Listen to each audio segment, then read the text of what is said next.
मौसम बहुत सुहाना हुआ है और मैं आई हूँ खेतों में घूमने के लिए। वहाँ पर देखिए कि एक लड़का धान काट रहा है। चलो मैं उससे कुछ क्वेश्चन पूछती हूँ।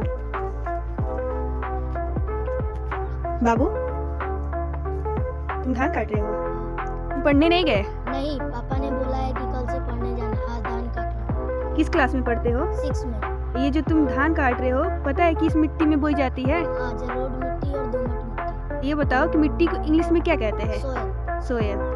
और लेटराइट मिट्टी भारत की किस क्षेत्र में सबसे ज्यादा पाई जाती है? तटीय प्रदेशों में। मिट्टी के अध्ययन को क्या कहा जाता है? पेड़ालू। रबी की फसल को किस महीने में बोया जाता है? अक्टूबर में। अक्टूबर में। भारत में सबसे अधिक क्षेत्रफल पर कौन सी मिट्टी पाई जाती है? जलोढ़ मिट्टी। जलोढ़ मिट्टी किसे कहते हैं? जल द्वारा लाई गई मिट्टी को जलोढ़ मिट्टी कहा। जलोढ़ मिट्टी कितने प्रकार की होती है? दो प्रकार की, खादर मिट्टी और बांगर मिट्टी। खादर मिट्टी कैसी होती है? नवीन मिट्टी। और बांगर? पुरानी मिट्टी। मृदा अपरदन को नियंत्रित करने का एक उपाय क्या है? वृक्षारोपण। मृदा अपरदन का मतलब क्या होता है? मिट्टी की ऊपरी परत हट जाने को मृदा अपरदन कहते हैं। विशाल चट्टान के टूटने से किस मिट्टी का निर्माण होता है? काली मिट्टी। काली मिट्टी। काली मिट्टी में किस फसल की खेती होती है? कपास।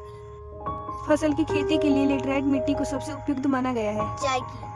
चाय की खेती किस राज्य में होती है? असम में। भारत में मुख्य रूप से कितने प्रकार की मिट्टियाँ पाई जाती है? 8 प्रकार की। और लाल मिट्टी का रंग लाल क्यों होता है? लौह ऑक्साइड और आयरन ऑक्साइड के कारण। वाह, तुम तो काम करने में तेज हो और पढ़ने में भी तेज हो। तुम अकेले इतना सब धान काट दिए हो। बहुत सुंदर। कल से बाबू रेगुलर पढ़ने जाना, ठीक है?